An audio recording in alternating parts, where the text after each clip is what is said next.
Olá! E hoje é dia de debate aqui no Boletim Diário. Provavelmente você deve ter visto uma postagem sobre um parecer do Tribunal de Contas dos Municípios da Bahia.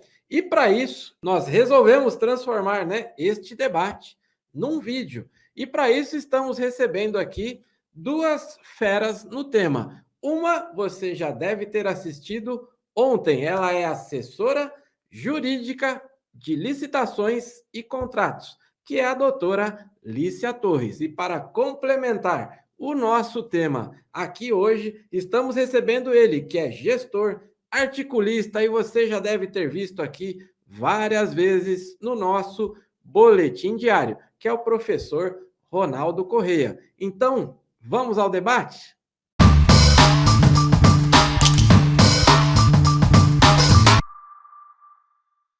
Obrigado, Ricardo. Obrigado à equipe por ter me convidado novamente. É um prazer estar aqui de novo no Boletim Diário, né? Já estive aqui outra oportunidade para falar com vocês nesta oportunidade sobre esse assunto que tem suscitado, né, bastante dúvidas e tem algumas posições divergentes. Eu gostaria de aproveitar a oportunidade para a gente discutir o assunto e tentar trazer, né, algumas lições importantes para esse momento que ainda estamos tomando decisões sobre a aplicação da nova lei, então creio que seja uma discussão que vai ser bastante interessante. É isso aí, professor, e muito bem lembrado. O professor participou aqui da Hora da Nova Lei, a nossa melhor audiência até hoje. Muito bem lembrado, já passou aqui várias vezes. Vamos lá, professor Ronaldo, o que você nos traz aí sobre este parecer, da assessoria jurídica do Tribunal de Contas dos Municípios da Bahia? Por favor, professor, o espaço é seu. Obrigado, Ricardo, novamente. Então, esse parecer jurídico, primeiramente, ele é um parecer interno ali de uma consulta feita por um município, né? E nas regras internas lá do Tribunal de Contas dos Municípios do Estado da Bahia, há essa possibilidade de a assessoria jurídica fazer a resposta a esse consulente, né? Só que o próprio parecer destaca que essa posição ela pode ser mudada, né, quando for a plenário, se o plenário assim decidir tratar sobre o assunto. Então, assim, digamos, uma opinião ou um parecer preliminar, né, sobre um assunto que é do interesse de todos nós, por isso até ele teve essa repercussão toda, né, de que o agente de contratação poderia eventualmente não ser servidor efetivo do quadro permanente. Então, é um parecer bem simples e direto, não chega a ser, digamos, um tratado sobre o assunto, né? Mas ele suscita aí essa discussão que a gente pode tá trazendo para vocês sobre o tema, né? Aí a gente pode entrar detalhadamente no tema, né? Fora a estrutura em si do parecer, né, que eu falei há pouco, nós temos o tema em si que está tratado ali naquele documento, que é a disciplina legal que consta lá do artigo 8º da nova lei de licitações. E a dúvida, né, principalmente de municípios, é sobre a obrigatoriedade ou não de que, de fato, o agente de contratação seja servidor efetivo ou empregado público do quadro permanente.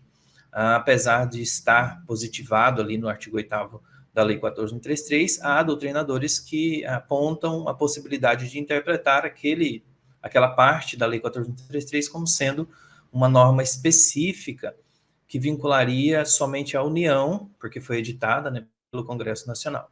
Então, assim, há toda uma discussão em torno desse tema e esse parecer jurídico ele traz essa questão. Então vamos lá, doutora Alice, a sua segunda participação aqui no Boletim Diário e agora queremos saber aí a sua opinião sobre este parecer também. Por favor, o espaço é todo seu. Mais uma vez, Ricardo, obrigada pela oportunidade. É um prazer estar aqui também falando junto do professor Ronaldo, né, que ajudou bastante na divulgação desse parecer, desse comentário assim sobre esse parecer que eu fiz. O professor trouxe assim já bastante uma ideia sobre realmente o que foi esse parecer, né? E o mais importante nesse momento, eu acho, a gente tentar trazer uma segurança jurídica nessa aplicação inicial desse argumento, né, do que foi o escopo realmente dessa consulta. Até porque a gente tem outro órgão aqui dentro do próprio, o núcleo, né, na verdade, dentro do próprio TCM, que se chama ADAM, que é a Diretoria de Assistência aos Municípios, que tem um quadro chamado Pílulas do Conhecimento, e ele comentou sobre essa questão do agente de contratação, né, ser servidor efetivo ou comissionado. E eles trouxeram a ideia de que realmente deveria ser um servidor efetivo, o que já vai de encontro, né, que choca com essa outra resposta dessa consulta. Então, por mais que nesse momento a gente esteja satisfeito, né, tenha comemorado em alguns momentos essa questão, porque foi conveniente para a gente, né, essa ideia do agente comissionado, do agente de contratação poder ser um servidor comissionado, a gente vive uma insegurança jurídica aí nesse momento, nessa aplicação, porque nem dentro ainda dos próprios órgãos de controle a gente tem um consenso sobre esse entendimento. Então, isso dificulta demais a nossa atuação aqui. Por mais que, na realidade dos municípios pequenos, a gente encontre uma grande dificuldade de encontrar pessoas que tenham essas características exigidas pela lei e também que tenham o perfil para exercer, né? Que seja proativo, que seja responsável, que seja também de confiança do gestor. Então, a gente vive uma grande dificuldade de encontrar uma pessoa que tenha esse perfil, e a gente comemorou, né? Em alguns lugares foi interessante, né? Foi conveniente esse parecer, essa orientação da assessoria jurídica, mas também a gente ficou bastante preocupado como o órgão de controle vai entender outros dispositivos da lei. O parecer do TCM, ele trouxe alguns pontos legais, né, sobre a interpretação da norma. Ele trouxe a realidade vivida específica de cada município, que é importante, né? Então, a gente fica meio sem saber realmente como vai ser o entendimento, né? Mas eu acho que realmente vai ser uma tendência dos órgãos de controle a entender, a caminhar nesse sentido, justamente por essa norma, pela lei federal, como o professor já trouxe, ela vem realmente trazendo um espelho da União, né, dos órgãos federais. Ele trouxe uma estrutura, procedimentos da União, que quando a gente traz para a realidade de um município, muita coisa é difícil de aplicar, e essa é uma dessas coisas, né? Então, assim, eu acho que vai ser uma tendência dos órgãos de controle realmente a aceitar, a entender, né, a corroborar com essa consulta, essa resposta da assessoria jurídica do TCM, mas eu acho que nesse momento ainda é um pouco inseguro a gente, até mesmo enquanto assessoria, né, a gente orientar que os gestores, eles coloquem realmente agentes comissionados como agente de contratação, porque a gente realmente é só uma consulta, pode mudar, né? O tribunal pode entender de outra forma, como a ADAM orientou assim, trouxe esse conhecimento, reforçando essa ideia do agente comissionado, do agente efetivo. Então, realmente é muito difícil, nesse primeiro momento, a gente conseguir ter essa segurança, em que pese que eu acho que vai ser realmente uma tendência legislativa nesse sentido aí dos órgãos de controle também, para reforçar essa ideia da possibilidade do agente comissionado, né? Doutora Lícia Torres, se você ainda não conhecia, tá aqui embaixo o Instagram, tá aparecendo aqui as redes sociais, não deixe de segui-la e grave muito bem este nome, pois ela, apesar de jovem, tem muito conteúdo sobre licitações públicas. Vamos ouvir agora mais um pouquinho do professor Ronaldo e depois eu vou pedir também para que você complemente a fala dele. Professor Ronaldo, eu tenho que aproveitar essa agenda aqui com você, justamente para que você possa trazer aí para o gestor público, que cada vez mais está acompanhando aqui o nosso boletim diário, que dicas que você deixa, caso ele tenha ficado com dúvida sobre este parecer. Por favor, professor. Então, Ricardo, o gestor público municipal, como eu citei anteriormente, é o que normalmente fica com mais dúvida, né? Principalmente porque a gente vê que a nova lei de licitações, ela incorporou muitas normas operacionais e regulamentos e acórdãos que foram criados para o Executivo Federal ou para a União, né? Incluindo também os outros poderes em alguns casos. E essa transposição para que se torne norma geral de licitação, acaba trazendo para o município um impacto maior do que para os órgãos federais, que já estavam, via de regra, acostumados com essa lógica, com esse regramento, né? Não como norma geral de licitação, mas como instrução normativa, decreto, acórdãos. Então, para o gestor municipal, é um desafio a mais de se adequar na medida do possível, né, conforme a lei determina. Tem alguns municípios que ainda não são obrigados a implementar alguns dos dispositivos da lei, né, os que são até 20 mil habitantes, e os demais já estão obrigados, né. Na verdade, a maioria vai acabar protelando, né, algumas medidas. Mas a dica principal que eu dou para esses gestores municipais que estão em dúvida sobre esse ponto, ou seja, sobre o papel do agente de contratação, procure formar algum consenso entre os seus órgãos de controle, como, por exemplo, o Tribunal de Contas do Estado. Como que o Tribunal de Contas do Estado vai enfrentar essa questão? Se você tiver uma possibilidade de ter o apoio, né, da Controladoria Geral do Município, da Procuradoria Geral do Município, do Tribunal de Contas, e formar um consenso sobre o assunto, fica muito mais fácil de resolver. Mas é claro que nem sempre isso é possível, né? Então, assim, essa seria uma primeira dica, né, para tentar formar um consenso, sentar à mesa, olha, como que a gente vai tratar esse assunto aqui? Vai mesmo considerar o artigo 8º como norma geral de licitação vinculante para estados e municípios? Ou não, a gente vai usar a prerrogativa legal que o prefeito tem lá na lei orgânica do município para legislar sobre legislação de pessoal e vai determinar que aqui o agente de contratação tem atribuições compatíveis com a realidade do município. São duas decisões, a meu ver, válidas, né? E tem uma outra questão nesse ponto aí ainda, são duas dicas, né? Nessa primeira dica, para fechar, tem uma questão interessante, que o Tribunal de Contas, ele pode, em resolução de consulta, gerar decisões normativas. As decisões de caso concreto normalmente não têm caráter normativo, né?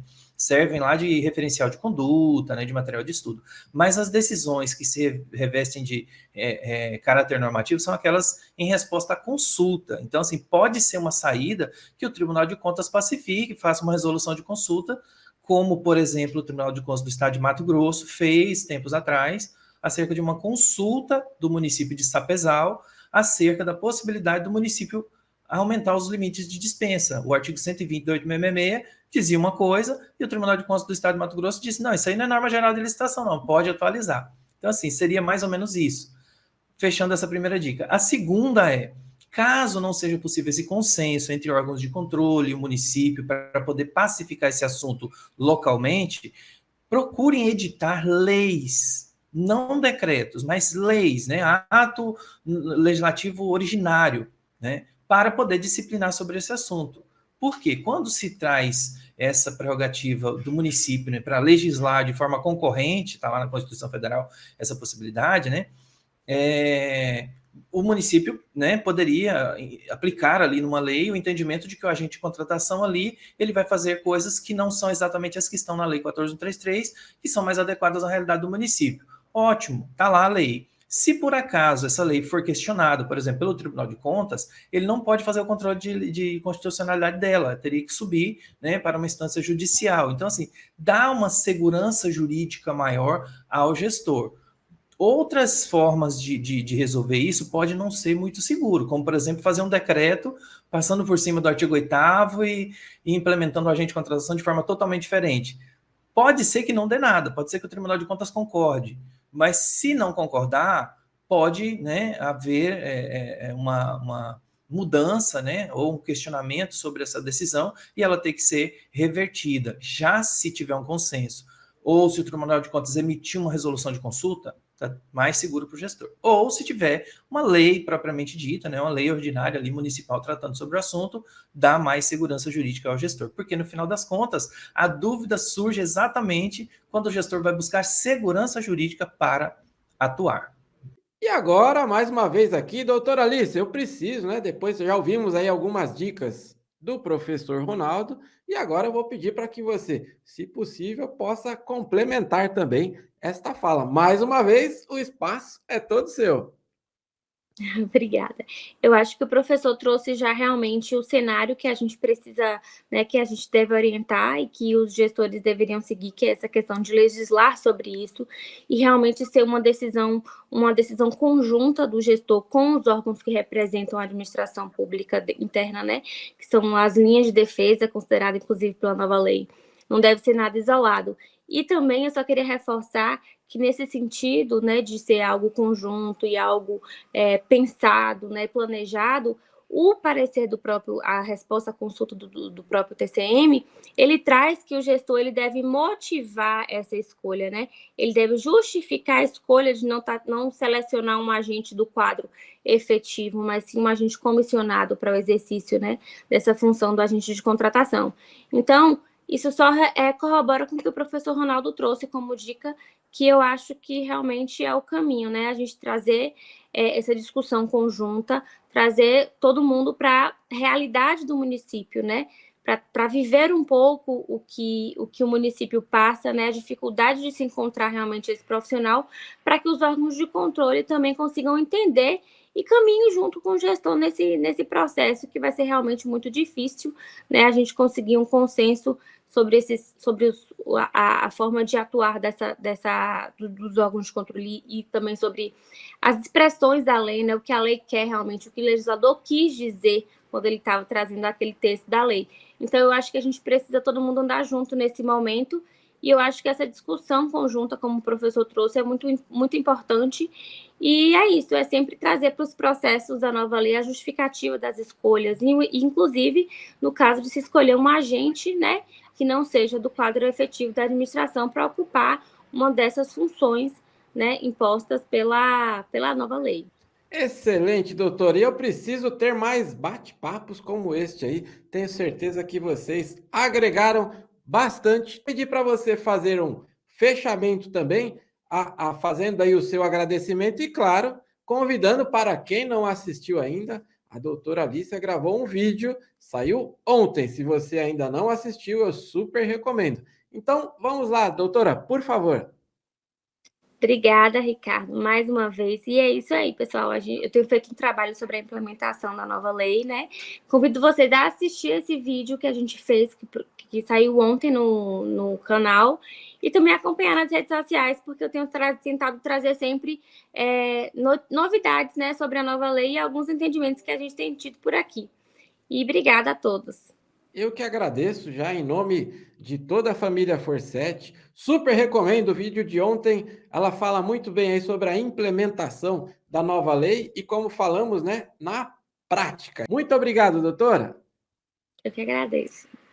Se você com certeza ficou aí com algumas dúvidas, entre em contato com ele. Lá você encontra a agenda de por onde o professor está, de que forma ele pode te auxiliar também. E vou aproveitar aqui porque em novembro eu terei a grata satisfação de estar no mesmo evento que o professor Ronaldo, não é isso, professor? Se quiserem, inclusive não está combinado aqui na nossa pauta, com a doutora Alicia também, mas se você quiser falar um pouquinho aí do Senacop, o espaço é todo seu, professor. Muito bem, Ricardo. Então, nós temos aí o Senacop. Vocês podem, inclusive, procurar, né, as informações que estão disponíveis no Instagram. Se vocês procurarem por Senacop, vocês vão achar, né, o perfil. Tem posts do evento no meu perfil também. E lá você vai ter o link de acesso às informações do evento. É um evento que vai ser realizado, né, pela Atria, que é a empresa já sólida no mercado, que já tem vários eventos de nível nacional realizados, e que estará realizando ali na cidade de Campo Grande. Nós estaremos juntando aí vários especialistas, ministros, pessoas bem, assim, currículos, né, bem sólidos aí na área de licitações e contratos para falar sobre esse tema ali na cidade de Campo Grande, Mato Grosso do Sul. Aí esse eu vou complementar aqui, com um dos melhores coordenadores técnicos do país. Professor, muito obrigado pela sua agenda, agradeço também a doutora Alicia Torres aí pelo tempo, um excelente bate-papo. Conseguimos transformar o post, né, o artigo, num vídeo, e era este aqui o nosso objetivo. Muito obrigado, professor. Eu que agradeço, Ricardo. E este foi o debate aí entre a doutora Lícia Torres e o professor Ronaldo Correia. Quero apenas reforçar aqui, se eventualmente você ainda não segue os professores, está aparecendo aqui embaixo as redes sociais. Lá eles distribuem muito conteúdo e não só sobre este parecer, e sim sobre o tema licitações públicas. Então, não deixe de acompanhar, pois afinal, licitação é o nosso negócio.